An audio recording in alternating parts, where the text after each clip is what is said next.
welcome back to my channel. It's been a while since I've done a voiceover, so I'm very excited to do one.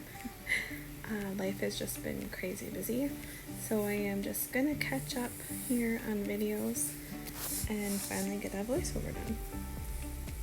So this layout that I am working on is for a past layout that I did for the Paige Evans design team. I am using this My Guy cut file. It is from the, I think it was 20 Days of Boys cut file, a bundle, and I will link it in the description below, so if you want to check that out. So anyway, so I am just creating a mixed media background with some blue watercolors. I didn't want to use any colored cardstock, and I've really been using a lot of white cardstock lately. So that is what I am doing here, just creating some splatters with my paintbrush. I picked this blue color just to kind of match the pattern paper that I'm using in the cut file.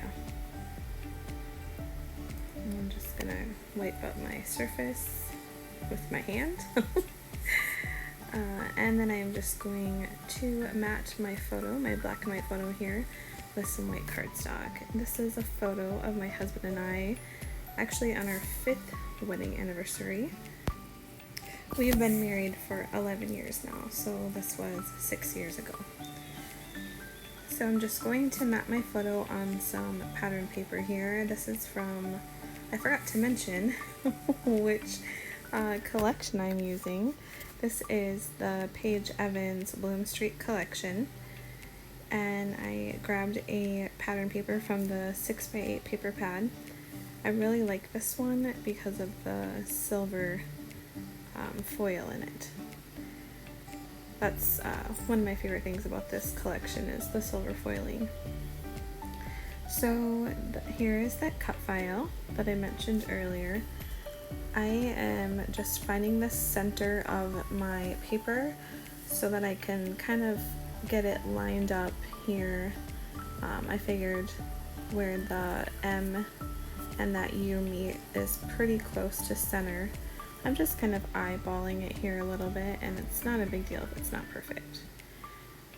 To help that cut file stand out from the paper even more, I decided to do some stitching with some embroidery thread. So I grabbed white embroidery thread, and this just gives some more texture and, like I said, helps it stand out from that pattern paper. I was originally going to do a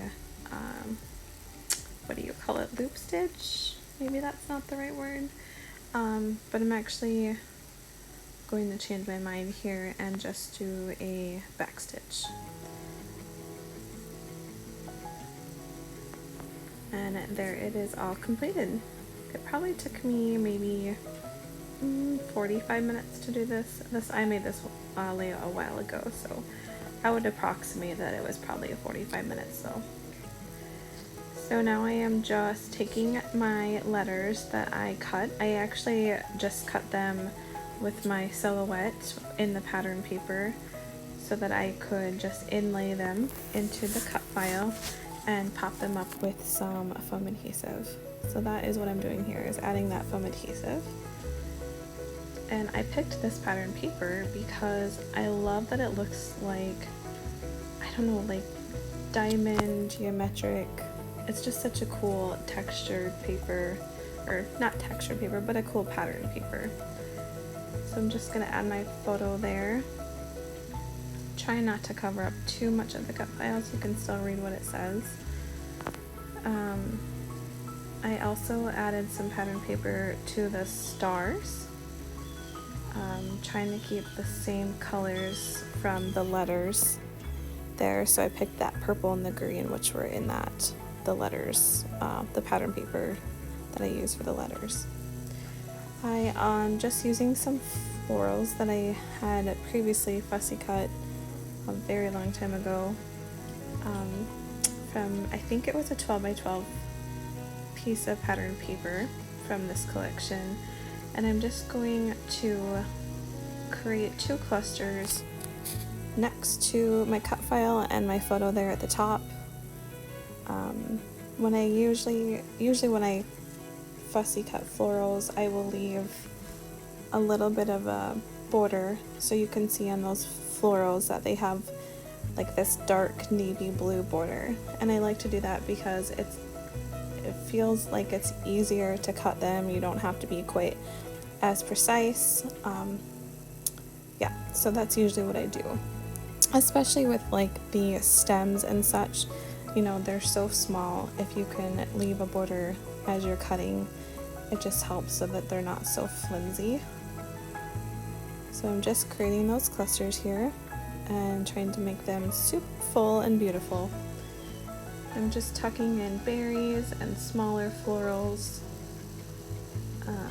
And I will just, like that one, I cut off a little bit of the leaves that were on it because I just wanted to use this one smaller section. Still trying to figure out how I can make this one a little more full.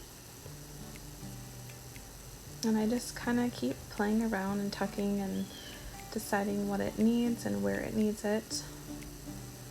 I wanted to create a border. I should have done this before I added everything, but I tend to do this afterwards when I'm like, I feel like it needs something else. Yes, it needs a border, so that's okay. It's pretty simple. Still trim off the edges and just have to be careful about trying not to cut the flowers. So I just kind of, when I get to those edges, I kind of just carefully bend up the flowers and cut off a section.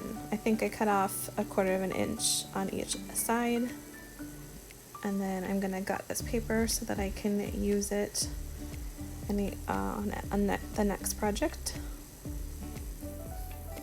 And I like to do that because it seems so wasteful to just use a full sheet as, you know, a border.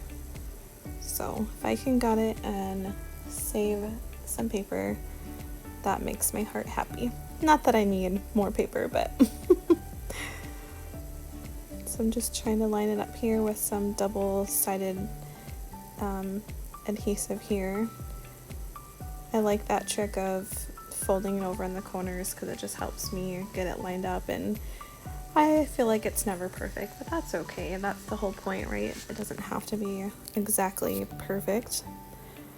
I was trying to decide if I needed to add any more or if I needed to add some stickers, and I really liked this one that says love this because it was the perfect colors in the pattern papers that I had used, and I just tucked that there on the side. I think I'm gonna try to grab this sticker, yeah, and I love that sticker.